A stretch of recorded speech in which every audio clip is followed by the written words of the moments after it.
Bismillahirrahmanirrahim. Assalamualaikum warahmatullahi wabarakatuh. Berjumpa kembali bersama saya Haryanto MPD, calon guru penggerak angkatan 11 dari SMA Negeri 1 Tajur Halang, Kabupaten Bogor. Pada video kali ini, saya akan memaparkan aksi nyata modul 1.4 Desiminasi dan penerapan budaya positif. Rancangan tindakan aksi nyata yang saya buat adalah sebagai berikut. Latar belakang masalah. Peserta didik tidak suka peraturan dan tata tertib karena selama ini jika mereka melakukan pelanggaran atau indisipliner terhadap peraturan yang ada di sekolah, maka mereka akan mendapatkan hukuman dan cenderung akan mempermalukan peserta didik itu sendiri. Tujuan aksi nyata yang saya buat ini yaitu pertama, menciptakan siswa yang merdeka dan memiliki disiplin diri yang baik dan kuat. Yang kedua, menumbuhkan budaya positif di sekolah dengan meyakini nilai-nilai kebajikan universal sesuai dengan profil pelajar Pancasila. Tolak ukur dalam aksi nyata yang pertama, terbentuknya keyakinan kelas melalui kegiatan kesepakatan kelas yang dilakukan oleh guru dan peserta didik. Yang kedua, mampu menerapkan dan menjalankan keyakinan kelas yang telah dibuat dan disepakati. Lini masa tindakan aksi nyata yang pertama, menghadap kepala sekolah untuk menjelaskan pentingnya penanaman budaya positif dan keyakinan kelas di sekolah, serta meminta izin untuk mendesiminasikan bersama rekan guru dan warga sekolah yang lainnya. Yang kedua, mengumpulkan rekan-rekan guru untuk melakukan desiminasi dan pemahaman materi terkait budaya positif. Yang ketiga, berkoordinasi dan berkolaborasi dengan rekan-rekan guru untuk membuat keyakinan kelas. Yang keempat, memantau, merefleksi, dan mengevaluasi keyakinan kelas yang telah dibuat dan disepakati. Dukungan yang dibutuhkan dalam aksi nyata kali ini yang pertama, dukungan dari kepala sekolah, rekan guru, serta peserta didik agar tindakan yang telah disusun dapat dilakukan secara baik, lancar, dan menyeluruh. Yang kedua, sarana dan prasarana untuk menumbuhkan budaya positif di sekolah. Yang ketiga, orang tua dalam melakukan budaya positif di rumah. Berikut ini merupakan desiminasi di sekolah mengenai penerapan dan pengalaman budaya positif yang saya lakukan. Selamat menyaksikan. Baik, bismillahirrahmanirrahim. Assalamualaikum warahmatullahi wabarakatuh. Waalaikumsalam warahmatullahi wabarakatuh. Alhamdulillahirrabbilalamin. Wassalatu wassalamu ala asrofil anbiya'i wal mursalin Sayyidina wa maulana Muhammadin wa ala alihi washabihi ajmain, amma ba'du. Yang sama-sama kita hormati Kepala SMA Negeri 1 Tajur Halang, Bapak Elan Suhelan SIPMH. Yang kami hormati Wakil Kepala Sekolah Bidang Kurikulum Bapak Taufik MPD, dan Bapak Ibu semua rekan-rekan Dewan Guru. Alhamdulillah pada kesempatan kali ini kita bisa berkumpul bersama dalam rangka desiminasi penerapan budaya positif bagi calon guru penggerak angkatan 11 dari SMA Negeri 1 Tajur Halang Dalam hal ini Pak Haryanto dan saya sendiri, Yayan SPD. Tapi untuk lebih jelasnya, mari kita awali dengan membaca basmalah. Bismillahirrahmanirrahim. Selanjutnya, dalam rangka mengefektifkan waktu, sebelum bahasan tentang diseminasi budaya positif di sekolah, mari kita sama-sama dengarkan sambutan Kepala SMA Negeri 1 Halang. Dalam hal ini akan diwakili oleh Bapak Topik. Kepada Bapak Topik kami persilahkan. Ya. Terima kasih Pak Yayan dan Pak Hari selaku CGP di SMA Negeri 1 Tajur Halang. Juga Bapak Ibu sekalian, terima kasih atas kehadirannya pada kesempatan hari ini. Kalau kita lihat di sini gambarnya adalah diseminasi ya dari Pak Hari sama Pak Yayan. Bapak Kepala Sekolah yang saya hormati, Bapak Haji Elan Suheran SIPMH dan Bapak Ibu semua.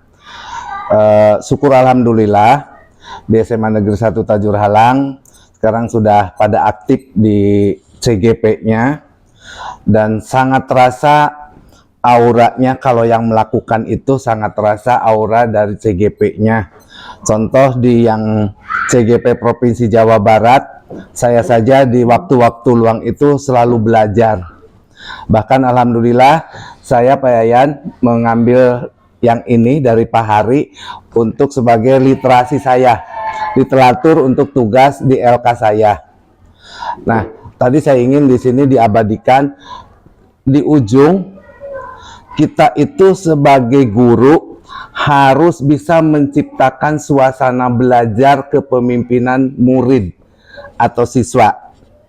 Nah, jadi kita harus menciptakan bagaimana sih suasana kita mengajar supaya anak itu senang, supaya anak itu bisa mengeksplor begitu lingkungan yang harus bagaimana, dan kita harus melakukan apa ujungnya tuh ke sana ya, sehingga anak itu betul-betul berkembang keterampilannya, pengetahuannya begitu ya. Nah, saya mempelajari sampai ke modul 2.6 yang terakhir.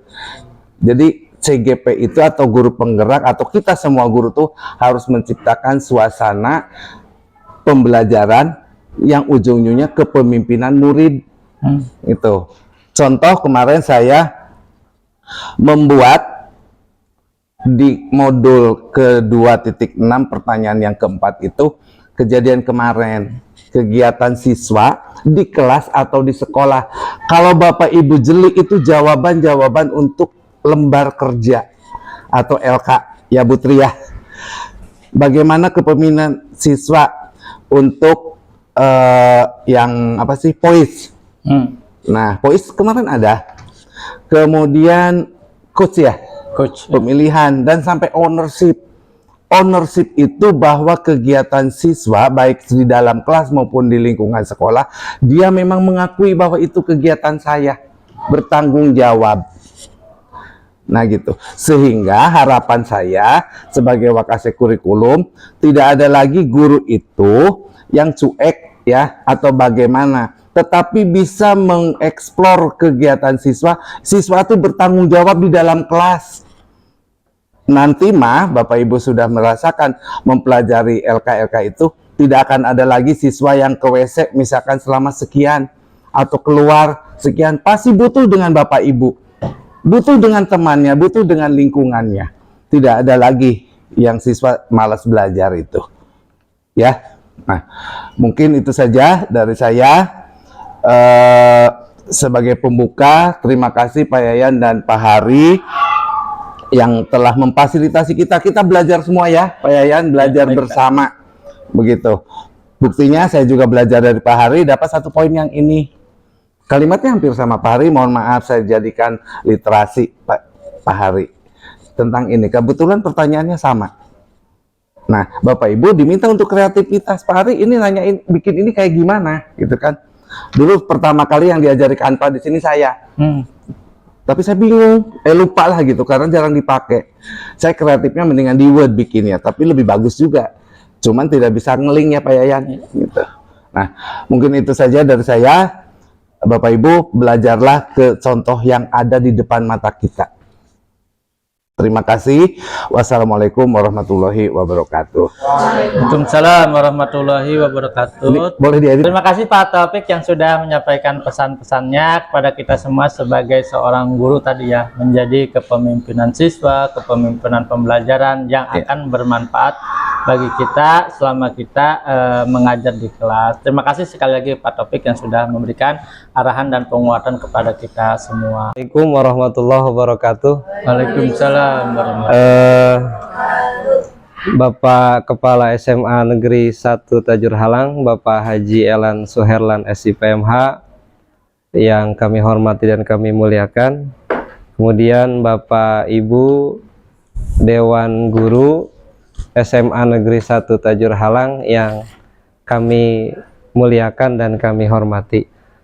Bapak Ibu, yang pertama kami Pak Yayan, saya mengucapkan terima kasih banyak atas kesediaan hari ini untuk hadir pada kegiatan desiminasi.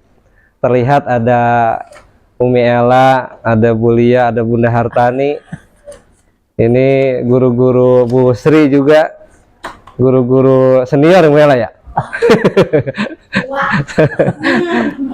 Dan yang muda juga Bu Ayu, Pak Ratno, Bu Diah, Pak Rudi, Bu Tri. Wah, semuanya alhamdulillah Pak Wahyu bisa hadir. Saya terus terang hanya bisa mengucapkan terima kasih banyak atas dukungannya. Kami berdua tanpa Bapak Ibu sekalian mungkin tidak bisa seperti ini. Karena sejatinya kita akan membangun budaya positif itu di sekolah dengan satu catatan, yaitu kerjasama, kolaborasi, gotong royong. 3 hal tadi tanpa kita laksanakan bersama, mustahil tujuan atau keinginan kita bisa tercapai. Oleh karenanya saya merasa bangga, merasa bahagia disupport dan didukung oleh Bapak Ibu sekalian. Barangkali itu ucapan pertama ya Pak Yayan ya. Baik Bapak Ibu, saya Haryanto dari CGP SMA Negeri 1 Tajur Halang yang mewakili lembaga tercinta.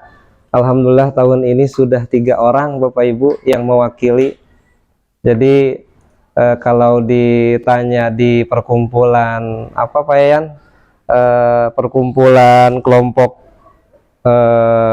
CGP atau GP, Tajur Halang udah punya 3. Artinya sudah terwakilkan dan mudah-mudahan tahun-tahun berikutnya tambah banyak.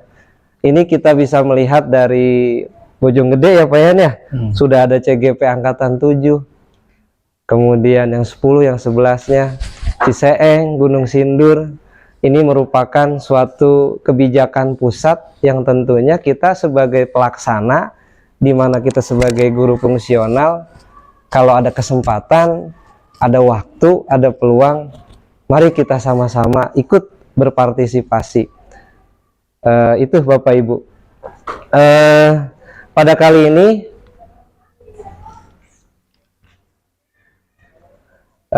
saya beserta Pak Yayan nanti akan memaparkan tentang penerapan dan desiminasi budaya positif. Ini aksi nyata modul 1.4 oleh saya sendiri, CGP Angkatan 11 dari SMA Negeri 1 Tajur Halang. Kalau fotonya Umi Ella jangan dilihat ya, emang cungkring ke bawah.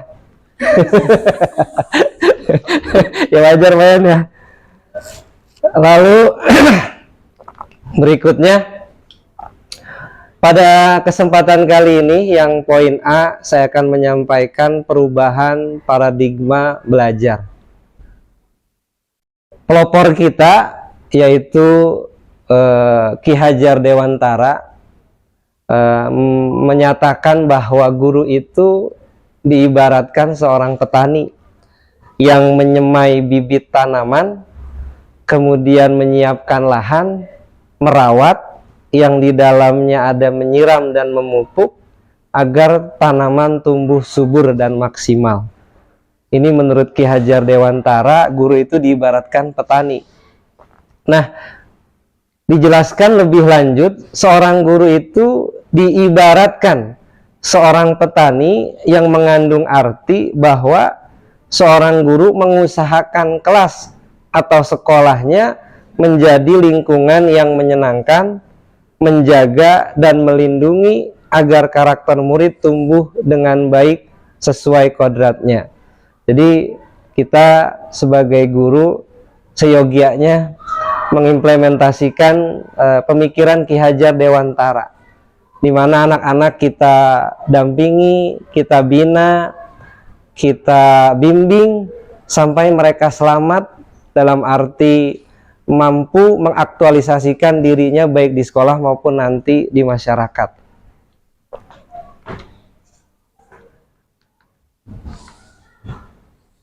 Nah, yang B, disiplin positif.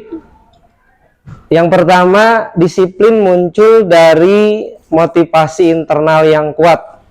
Yang kedua, menggali potensi diri menuju sebuah tujuan yang bermakna.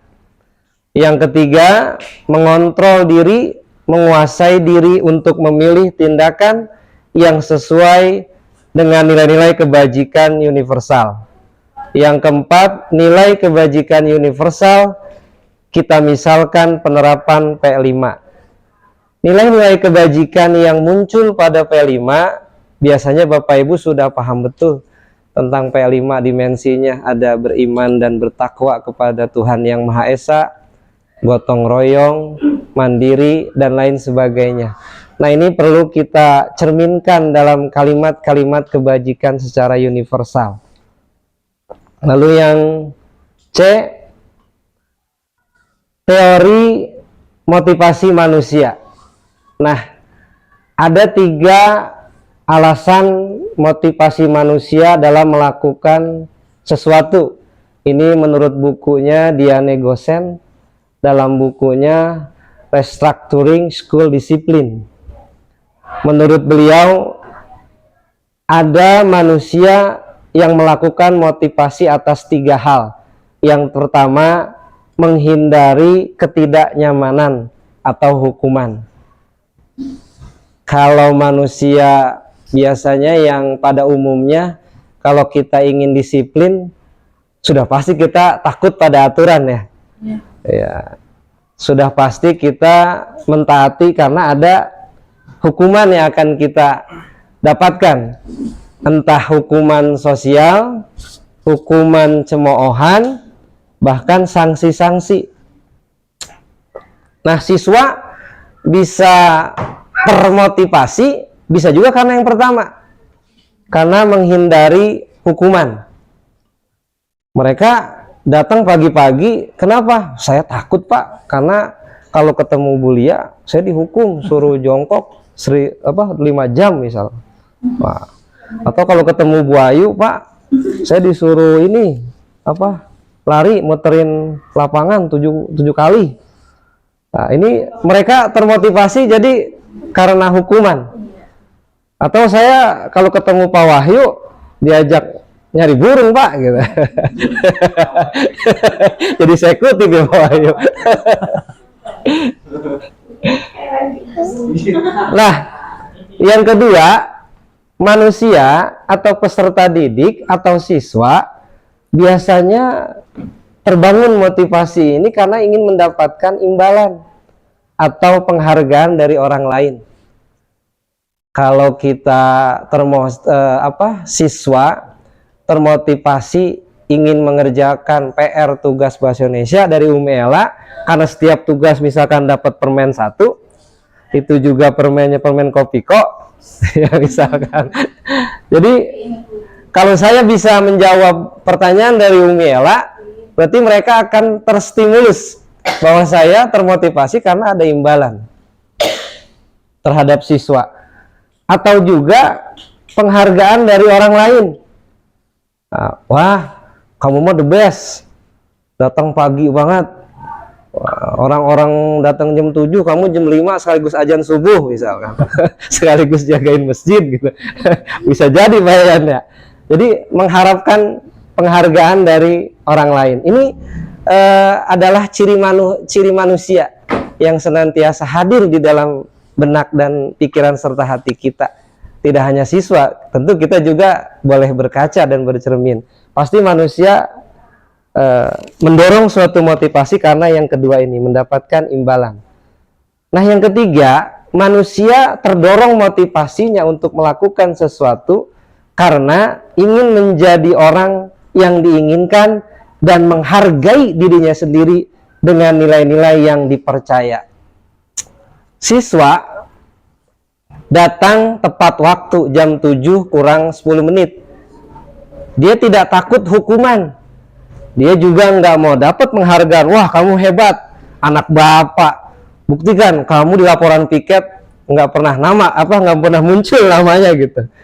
Bu, maaf, saya disiplin, saya termotivasi masuk tepat waktu, bukan karena pujian, bukan karena takut hukuman, tapi saya sadar, saya ingin menghargai diri saya.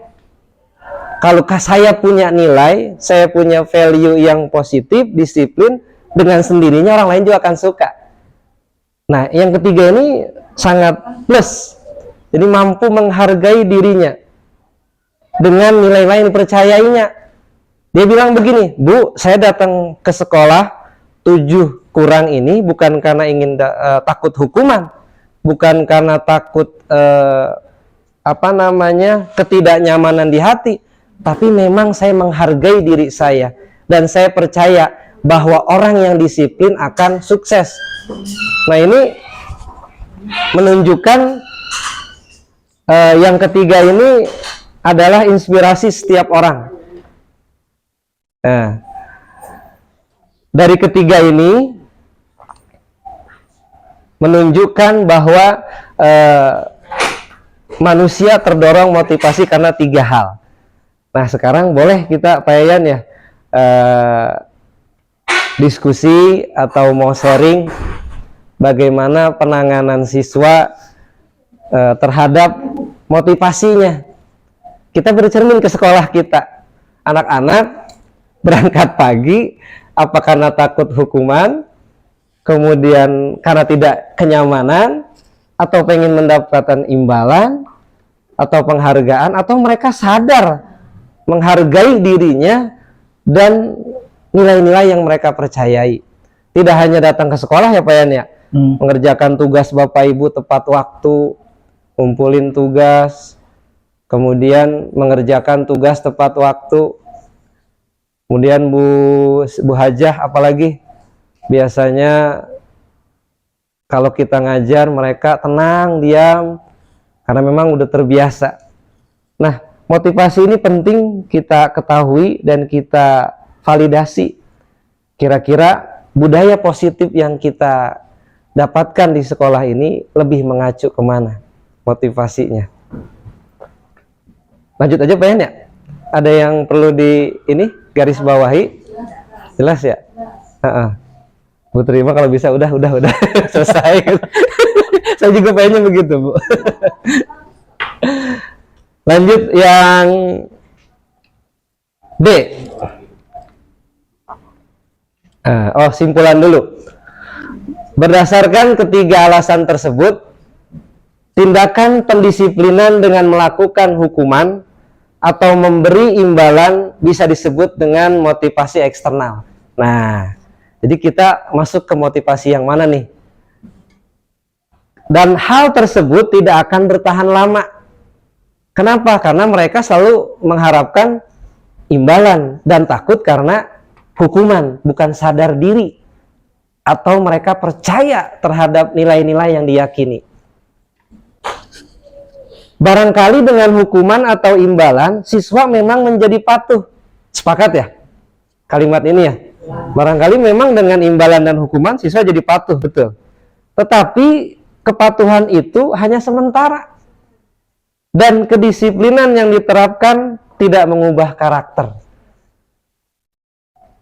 Karakter siapa? Tentu siswa. Menjadi lebih baik dan kuat. Jadi mungkin kita bercermin. Selama ini kita melakukan budaya positif terhadap anak-anak tercinta kita ini, melakukannya dengan yang mana? Apakah yang satu terus, hei kamu telat, push up, hei kamu ngapain, kok saya push up? Nah itu kan tipikal penghukum tuh, seperti itu. Pari, gini, gimana sih? Mungkin kalau dari segi paparan Pari tadi sampaikan, mulai dari penghukum, terus menerima imbalan, kemudian kesadaran diri ya, itu kan bisa nggak sih? Awalnya kan kita melakukan sesuatu itu karena imbalan ya, awalnya, terus lama-lama lupa tuh, jadi terbiasa, gitu kan. Ibarat kita sholat nih, Karena keterbiasaan ya. ibarat kita sholat nih, tadinya berharap dapat pahala, apa boleh nggak sih sholat mikirin pahala, kan gitu kan. Lama-lama kita juga nggak mikirin kan, lama-lama otomatis aja gitu. Automatically. Itu pun dengan apa sih istilahnya, dengan perilaku anak-anak, mungkin dia karena imbalan awalnya, apakah imbalan itu terlupakan nggak kalau itu bisa dilakukan secara rutin gitu misalkan? Nanti lupa gitu kan, misalkan yang datang Karena tepat waktu, kamu datang tepat waktu saya kasih coklat gitu kan. Awal-awal gitu kan, lama-lama jadi lupa sama coklatnya, jadi sudah terbiasa gitu. Itu kan ada kontradiksi. Ada saling keterhubungan ya. Ya. Antara pembiasaan menghasilkan suatu hasil yang sama terkait kesadaran diri. Nah ini teori menurut Diane Gosen. Nah pandangan Pak Yayan seperti itu, dan Bapak Ibu selaku pendidik boleh berpandangan, boleh berasumsi ya Pak Yayan, boleh berteori berdasarkan pengalaman empiris bagaimana Bapak Ibu menangani siswa di kelas. Nah ini tentang pendisiplinan menurut Diane Gosen. Jadi tadi masukan Pak Yayan terbiasa, awal-awalnya mungkin bolehlah coklat, terus kedua permen, ketiga motor ya. Oh gitu ya? Oh sudah listrik. Jadi Bapak Ibu silahkan renungkan masing-masing. Kita ini sedang sharing, sedang berbagi, tidak lagi sedang mengajari, tidak lagi sedang, kalau kata itu mah meri ya, meri apa, ikan yang miela ya, ikan mah bisa renang sendiri ya. Iyalah Bapak Ibu udah pasti bisa mengajar dan pasti bisa melakukan pembelajaran lebih baik dari saya dan Pak Yayan. Tapi saya yakin dan percaya Bapak Ibu punya prinsip, punya metode dalam menangani pendisiplinan dan budaya anak di kelas. Iya. Iya. Itu kan kalau siswa saya narik ke saya nih, ya kan. Dulu ketika saya di swasta itu kan saya itu datang terlambat tuh takut. Takutnya bukan takut apa, takut dipotong gaji. Dia kan di swasta gitu, kalau datang terlambat udah dipotong gajinya kan. Sekarang udah nggak ada potongan tuh gitu kan. Kira-kira seperti itu gimana tuh? Pak Yayan tadi nomor 1 ya. Iya, kan saya pernah disiplin karena takut dipotong gaji gitu kan. Lama-lama kan akhirnya lupa juga sama potongan. Berarti aspeknya sudah kejajaran pengajar, karyawan ya. Berarti tingkatannya manajemen perusahaan. Apakah boleh melakukan budaya positif? Ya boleh saja diterapkan. Kan yang namanya pimpinan punya kebijakan. Ya. Kebijakan ini tentunya menjadi sebuah aturan yang harus kita sepakati bersama terkait masalah gaji, kemudian reward dan lain sebagainya. Tapi tadi kalau kita melakukannya itu berdasarkan hukuman dan memberi imbalan, berarti motivasinya menurut Diane Gosen adalah eksternal. Udah titik. Ya kan?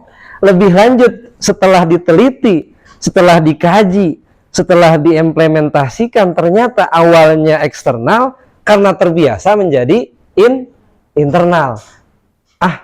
Misalkan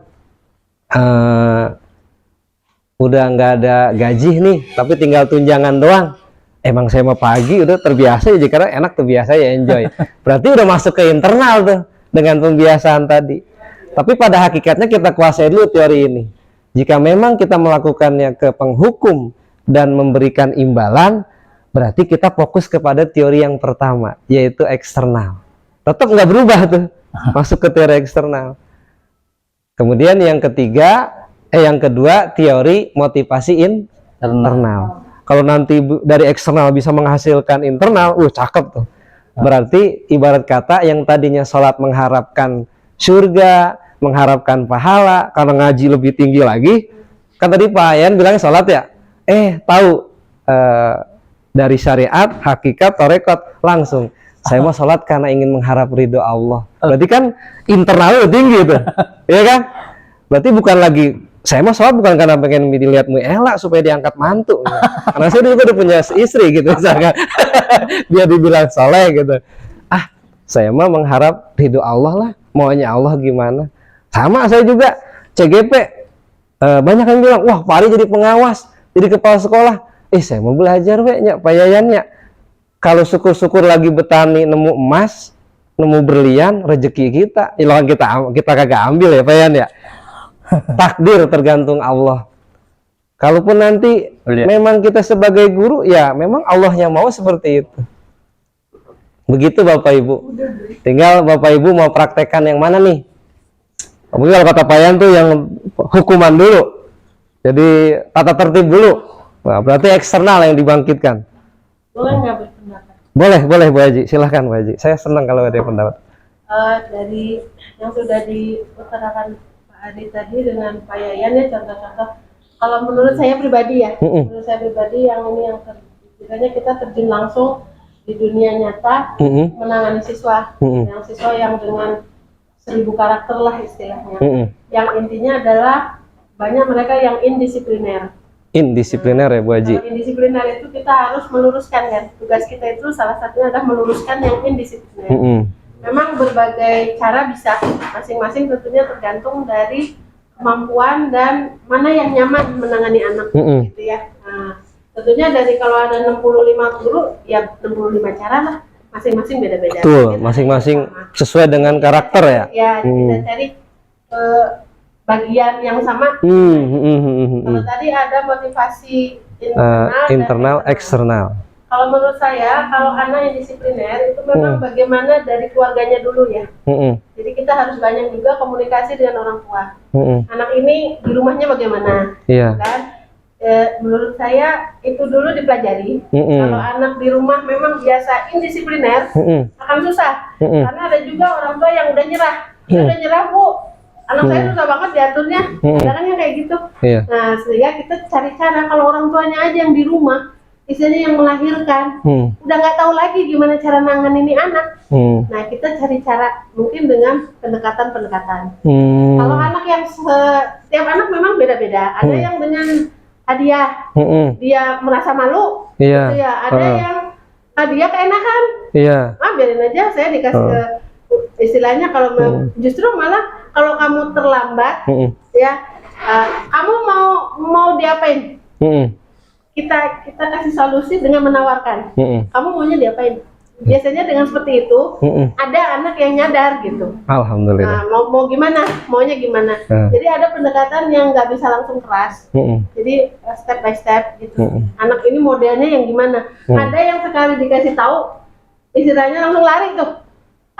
Udah deh, saya diomelin mulu. Padahal mah baru 2 kali tegur gitu. Jadi kita kasih motivasi dulu. Baik. Ya, karena kebanyakan anak itu sekolah daripada nggak sekolah. Itu motivasi dia sekolah itu daripada nggak sekolah, makanya dia sekolah. Jadi nggak ada tujuannya.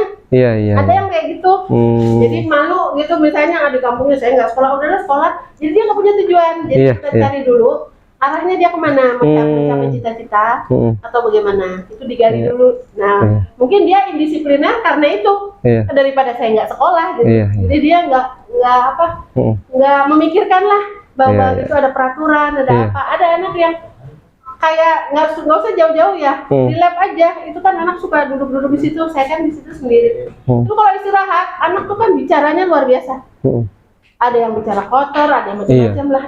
Itu ngasih taunya udah 1000 kali ya. Ini malu dengan seragam putih abu kamu begini. Ada anak yang terus nggak diulangi, tapi ada yang tetap aja gitu. Jadi modelnya beda-beda gitu ya. Jadi kalau hadiah tadi merupakan hal yang boleh lah hadiah, boleh. Lalu memotivasi yang penting itu dari dalam diri anak dulu kalau saya. dari dalam dulu. Karena kalau di luar udah dikasih yang enak-enak suka keenakan gitu ya. Nah, biasanya gitu. Kalau menurut saya kalau hadiah itu anak bukannya lupa malah nagih. Pak kan saya udah, Bun kan saya udah disiplin, di mana hadiahnya? Nanti keterusan. Iya. Gitu ya. Boleh dikasih itu, tapi hadiahnya mungkin berupa motivasi, berupa oh kamu pujian gitu ya, oh kamu udah bagus nih. Nah, laporkan ke orang tua, orang tuanya nih anakku udah bagus bu, tolong ya bu dibina lagi, ntar kalau ada apa-apa hubungi saya, kita bina bersama. Nah, mungkin seperti itu ya, Hari ya. Jadi luar biasa. Dari pandangan ya, pandangan kita mendisiplinkan anak yang indisiplin ya. Itu aja, terima kasih. Baik, Ibu Hajah Hartani luar biasa, Pak Yayan juga luar biasa. Barangkali Bapak Ibu punya pengalaman seperti Bu Hajah sama Pak Yayan. Kalau Bu Hajah tadi itu namanya mengenal karakteristik anak. Misalkan dari sekelas 36, Bu Hajah udah mengenal nih karakteristik anak dengan berbagai macam karakter. Lalu Bu Hajah memilih dari 36 itu dengan pengembangan model yang berbeda dalam menangani kasus. Kalau di awal tahun namanya asesmen diagnostik ya, Pak Yayan ya. Jadi Bunda udah punya metodenya dengan siswa yang memiliki berbagai macam karakter. Bapak Ibu masih ada yang perlu ditukar sharing pengalaman masalah disiplin, budaya gitu. Cukup ya? Barangkali di sini mah budaya yang baik semua udah Mela ya. Iya baik udah sini mah. Cakep insya Allah. Pak Wahyu juga udah bisa nanganin. Tenang aja. Beres. Contohnya kan kalau imbal itu bukan hanya benda toh Pak. Iya tadi penghargaan masuk ya. Pujian. Iya. Tinggi-tinggiin ya, tinggi terus babet keren. Kalau saya perhatikan sih Pak itu motivasi dengan cara belajar kayak sama ya. Itu kan kita pernah belajar kaidah butik ya. Iya. Namanya Behavioristik. Iya benar. Ya itu kan hubungan dan hadiah. Iya. Itu kan juga ya. Sesuai dengan dia negosian. Iya. Itu apa? Stimulus respon. Stimulus respon. Ada stimulus, ada respon ya. Baik, makasih Ibu Tri, luar biasa. Nanti masuk di kanal YouTube Pak Yayan sama saya. Nah, Bapak Ibu, tadi kita udah tahu kan, manusia itu terdorong motivasinya melakukan sesuatu karena 3 hal. Manusia ya, kita termasuk manusia. Mungkin kalau bukan manusia mah nggak ada itunya Pak Yayan ya. Wajar kalau kita memiliki motivasi didorong oleh 3 hal tadi. Nah sekarang yang D ini kita harus tahu kebutuhan dasar manusia. Nah apa sih kebutuhan dasar manusia? Nah berdasarkan beberapa penelitian tentang teori kontrol, semua perilaku manusia pasti memiliki tujuan. Sepakat Bapak Ibu? Iya. Nggak mungkin manusia melakukan tindakan tanpa tujuan. Nah bahkan sebuah kesalahan yang dilakukan oleh siswa pasti memiliki alasan, betul? Bahkan setiap kesalahan yang dilakukan oleh siswa pasti memiliki kesalahan. Sepakat ya Bapak Ibu ya? Nah, jangan langsung, kamu kenapa? Kamu biasanya tanyakan dulu biasa alasannya. Karena setiap manusia tidak disiplin, tidak berbudaya positif, pasti punya alasan. Nah, apa pemenuhan kebutuhan dasar manusia? Ada 5 Bapak Ibu. Yang pertama, kebutuhan bertahan hidup, survival, yaitu kebutuhan berkaitan dengan fisik seperti makan, tidur, tempat tinggal, dan lain-lain. Ini sudah pasti kebutuhan paling mendasar terhadap manusia. Kalau Pak Rudi mungkin gak makan, gak tidur dia mah. Kuat ya Pak Rudi ya. Karena Pak Rudi bikin apa? Sop sama ini. Buat orang dia mah gak makan. Yang kedua, kebutuhan cinta dan kasih sayang. Nah ini penerimaan. Setiap manusia pasti pengen dicintai, pengen diberikan kasih sayang, pengen diperhatikan, pengen diperhatiin. Ini kebutuhan dasar. Yang ketiga, kebutuhan penguasaan. Nah ini kemampuan akan kemampuan. Wah, Bu Trima hebat. bisa nanganin 1000 siswa sendirian. Misalkan 1000 siswa sendirian Putri atau Budiah nanganin 1030 sama Sumater, hebat banget.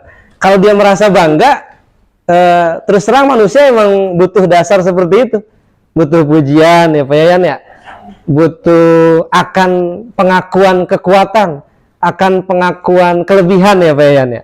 Ini kebutuhan dasar manusia Bapak Ibu. Jadi kalau ada orang yang suka di alam-alam, tahu Bapak Ibu, di alam-alam, di elu-elu, ya memang ada kebutuhan dipuji-puji. Memang ini ada teorinya, kebutuhan akan penguasaan. Mau Ella kalau kagak dipuji, puyeng dia 7 hari 7 malam misalkan. Kagak disayang Pak Ella. Kagak disayang. Iya. Pak Ratno kurang kasih sayang. Tapi Pak Ratno full gitu ya. Yang keempat Bapak Ibu, kebutuhan dasar manusia yaitu kebutuhan kebebasan. Jadi Bapak Ibu butuh akan pilihan. Karena hidup itu kan pilihan juga, life is choice gitu ya. Jadi ini kebutuhan dasar kebebasan. Jadi jangan pernah kita merasa hidup ini terlalu idealis gitu Pak Yayan ya. Gitu. Harus ada pilihan juga. Maka kebutuhan dasar manusia tuh choice, pilihan atas kebebasannya. Yang kelima, kebutuhan dasar manusia itu kebutuhan akan kesenangan. Ini yang paling enak nih. Habis pusing, rekreasi, habis ngantuk, minum kopi, tidur ya. Pokoknya habis pusing di sekolahan sama suami, jalan-jalan Pak Wahyu. Nah ini kesenangan itu kebutuhan dasar manusia. Nanti berkaitan Bapak Ibu ke depannya. Materinya akan diteruskan juga nanti oleh Pak Yayan. Berikutnya, nah, posisi kontrol. Sekarang kita akan menggali lagi nih teorinya si Diane Gosen 1998 yang mengemukakan bahwa guru perlu meninjau kembali penerapan disiplin di dalam ruangan kelas-kelas mereka selama ini. Nah, menurut Gosen nih, kita disuruh ninjau kembali nih Bapak Ibu. Kalau kata dia mah, apa yang ditinjau? Apakah telah efektif, apakah berpusat, apakah memerdekakan dan memandirikan siswa, bagaimana dan mengapa. Nah, berdasarkan teori motivasi tadi yang 3 ya, penerapan disiplin di sekolah harus dilakukan dengan alasan yang ketiga. Nah, menurut dia nih, berarti alasannya yang ketiga itu apa? Kesadaran akan dirinya sendiri dan percaya nilai baik yang dia pegang.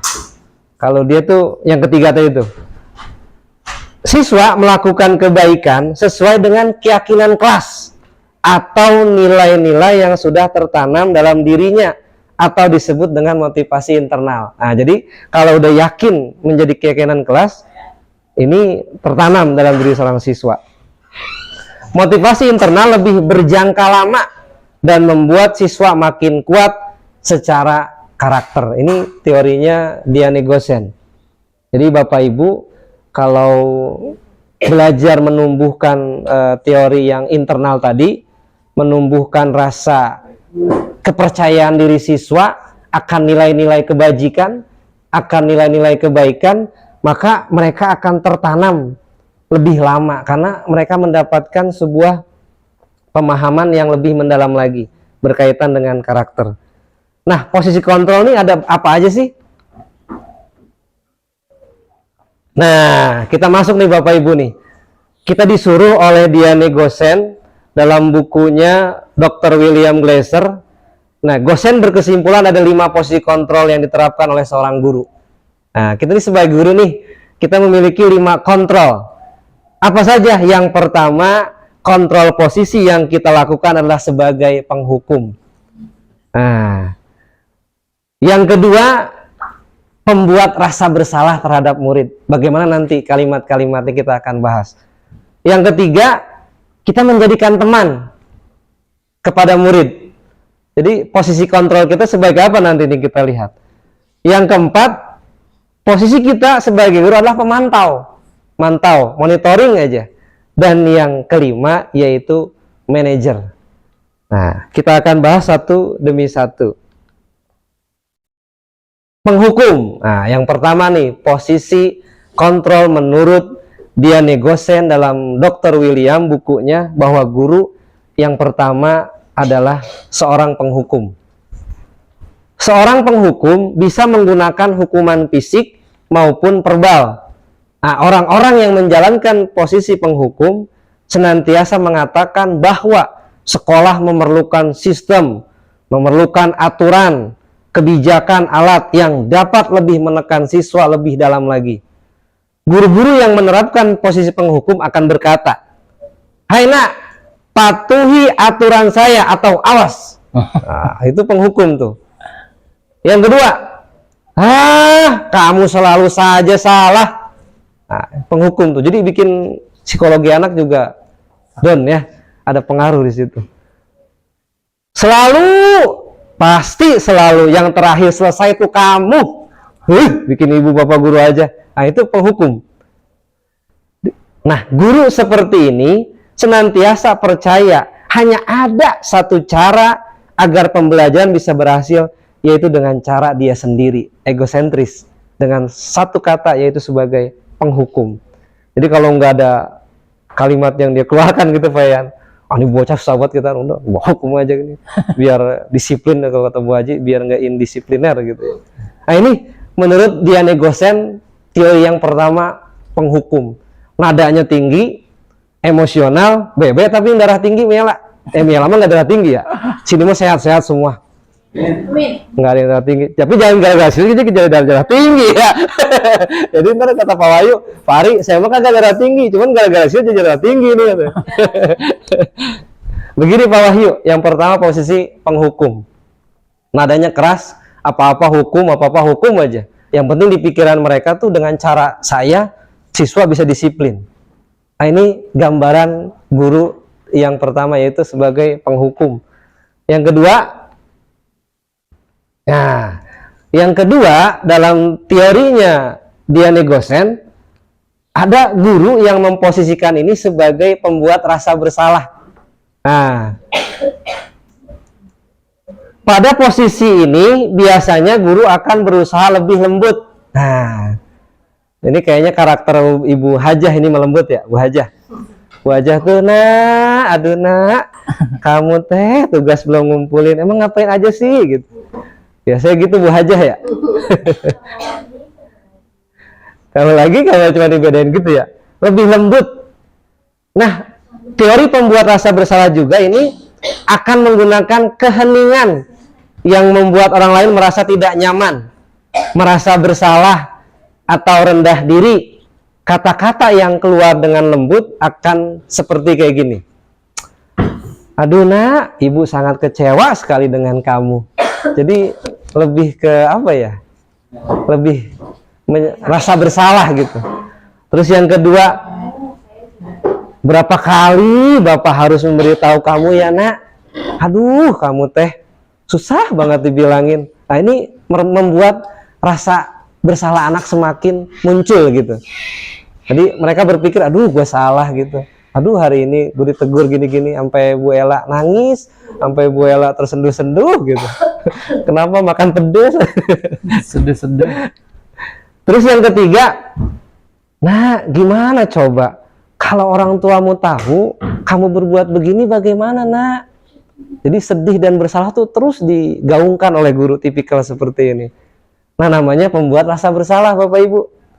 Di posisi ini, siswa akan memiliki penilaian diri yang buruk tentang diri mereka. Pasti kan? "Aduh deh, saya nggak berguna jadi siswa begini. Kemarin saya dipanggil Pak Wahyu." Nah, siswa merasa tidak berharga dan telah mengecewakan orang-orang yang disayanginya, terlebih orang tua. Kita kan dikit-dikit kalau ada masalah, ya, Budia ya, telepon orang tua. Misalkan, tapi kan itu ada teorinya Bu Budia, Diane Gosen dalam mendisiplinkan anak. Tinggal kita pilih yang mana. Menu udah disajikan oleh beliau. Yang ketiga, sebagai teman. Nih yang ketiga menurut Diane Gosen. Tadi kalau posisi merasa bersalah udah. Guru pada posisi ini tidak akan menyakiti siswa. Nah, Biasa nih kayak Budiah nih tipikalnya nih, Pak Wahyu gitu, pokoknya forever together gitu ya. Ini tidak menyakiti siswa Bapak Ibu, namun tetap berupaya mengontrol siswa melalui persuasi. Jadi kalau bahasa Bulia gimana Bunda? Sini bro, gitu. Diajak. Sini kamu deh. Kalau Bulia kan manggil, kamu sih dengan nak. Nah itu udah posisi teman tuh. Nah, ganteng gitu. Posisi teman pada guru bisa negatif kalau menurut dia negosen nih, atau positif. Positifnya di sini bisa berupa hubungan baik yang terjalin antara guru dan siswa. Kalau terjalin antara hubungan baik, biasa siswa kan kagum, seneng, lebih terbuka, apa-apa pokoknya ke dia, seneng aja disebut-sebut. Bahkan hari guru ya Mela, saya dikasih kembang, Pak Wahyu mau dikasih kembang apa? 7 rupa ya. Saking berhasilnya Pak Wahyu menjadikan posisinya sebagai teman, saking percaya dia. Pak Wahyu mau udah kayak teman saya, teman curhat, pokoknya dia the best gitu. Jadi akan terjalin hubungan yang erat. Ini udah biasa nih kalau posisi teman, akan menimbulkan hasil seperti hubungan yang lebih erat, dekat, dan bahkan seperti kayak kakak adik bisa dibilang gitu ya. Jadi misal lebih terbuka. Nah, guru di posisi teman menggunakan hubungan baik dan humor, udah pasti ya, bercanda untuk mempengaruhi seseorang. Nah, ini posisi teman. Lanjut. Dalam posisi berteman atau posisi kontrol teman, mereka akan berkata begini, ayolah, bantulah demi Bapak ya. Ayolah nak, bantu ibu. Nah, jadi bahasanya tuh lebih gaul gitu kalau bahasa kita. Ayo ingat tidak bantuan Bapak selama ini. Nah, ya sudah, kali ini tidak apa-apa ya nak, nanti ibu bantu bereskan. Nah, jadi lebih apa ya? Tapi punya masa tapi nolong juga, kita terjun juga gitu. Lebih kepada sebagai kakak adik kalau gitu. Iya Pak, ya ya. Nah, hal negatifnya dari posisi teman adalah bila suatu saat guru tersebut tidak membantu, tidak menolong, maka siswa akan kecewa dan akan berkata, saya pikir Bapak Ibu teman saya, ternyata dia Jadi ada negatifnya juga. Saya pikir selama ini Pak Yayan besti, wah ternyata gitu. Jadi ada kekecewaan di situ siswa. Ini negatifnya Bapak Ibu. Siswa merasa dikecewakan dan tidak mau lagi berusaha. Kemudian hal lain mungkin yang timbul dari siswa akan bertindak untuk guru tertentu. Ya jelas ya kalau temannya ya. Misalkan dia hanya suka kepada guru A, guru B, guru C, karena saking pinternya mendapatkan posisi kontrol sebagai teman, barangkali gitu Pak Yan ya. Jadi yang diingat guru tuh, dia gitu. Dan tidak untuk guru lainnya. Ya boleh jadi misalkan saya nggak dekat dengan si A, si B, karena mungkin kurang menjalin suatu hubungan lebih dekat lagi. Nah, dan tidak untuk guru lainnya. Siswa akan bergantung pada guru tersebut. Nah, bisa sepakat ini Bapak Ibu? Kalau begitu dia bisa sepakat apa-apa. Pak Ratno, apa-apa. Pak Ratno, gitu. Berikutnya,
Anak siapa itu ya? Izinkan saya memberikan contoh. warahmatullahi wabarakatuh. Ini adalah penerapan segitiga restitusi dalam penanganan sekolah. Cara dialognya. Laporan bahwa kamu kemarin membolos. Ini sekedar yang sama, orang yang berbeda. Apakah itu benar? Iya Pak, benar. Lalu kamu pergi ke mana? Pemerannya lihat baca. Saya nongkrong di warung kopi Pak. Oh seperti itu. Baik, setiap orang pasti pernah melakukan kesalahan. Coba kamu pikirkan, pergi nongkrong di warung, apakah ada manfaatnya? Tapi lebih bagus Pak Adam. Tidak ada Pak. Lalu membalas yang kamu lakukan kemarin itu benar atau salah? Salah Pak. Saya sudah melanggar aturan dan tata tertib sekolah Pak, dan bikin Bapak jadi khawatir juga. Yang juga bisa ditangkap sama Satpol PP Pak kalau saya ditangkap bolos. Dan tentunya bikin malu keluarga dan sekolah juga Pak. J, kenapa kamu cabut kata bolos Pak? Iya. Kemarin saya bosan di kelas Pak. Kemudian ada teman saya yang mengajak saya untuk bolos Pak. Akhirnya saya bolos. Seperti itu ya. Sekarang kamu sudah menyadari kesalahan belum? Apakah masih membolos lagi? Sudah Pak. Saya minta maaf Pak. Saya tidak akan membolos lagi Pak. Nah, untuk kedepannya, bila Bapak Ibu guru sedang rapat, apa yang kamu lakukan? Apa yang akan kamu lakukan untuk memperbaiki kesalahan ini? Saya akan minta tugas ke guru mata pelajaran Pak, agar staf di kelas dan mengerjakan tugas di kelas Pak. Baik, semoga kamu mendapatkan pelajaran yang bermakna dari kesalahan yang sudah kamu lakukan ya nak. Ya Pak, terima kasih Pak. Saya minta maaf Pak. Waalaikumsalam. Bapak Ibu, izin kembali menerapkan video terakhir bagaimana menerapkan tahapan segitiga restitusi. Isin aja lah itu. Permisi Pak. Ya.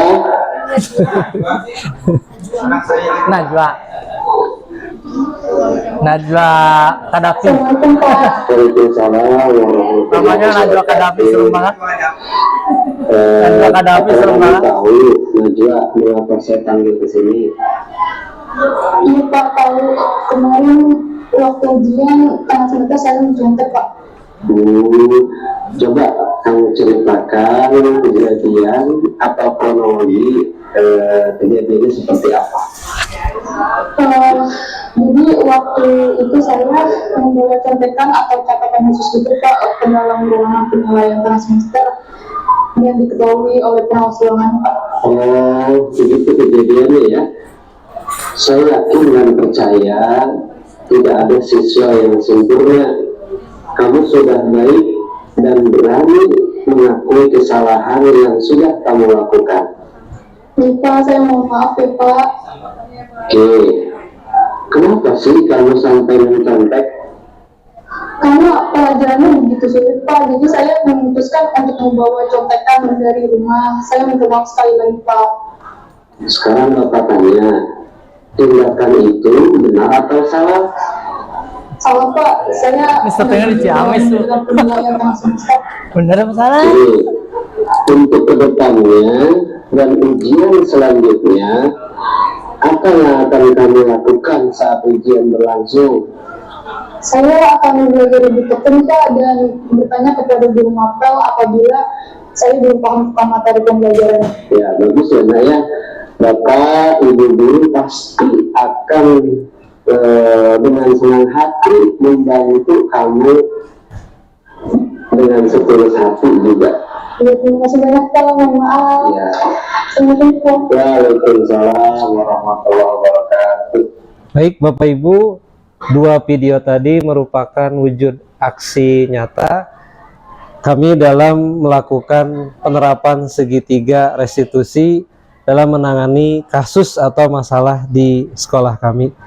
Sekian, terima kasih. Assalamualaikum warahmatullahi wabarakatuh.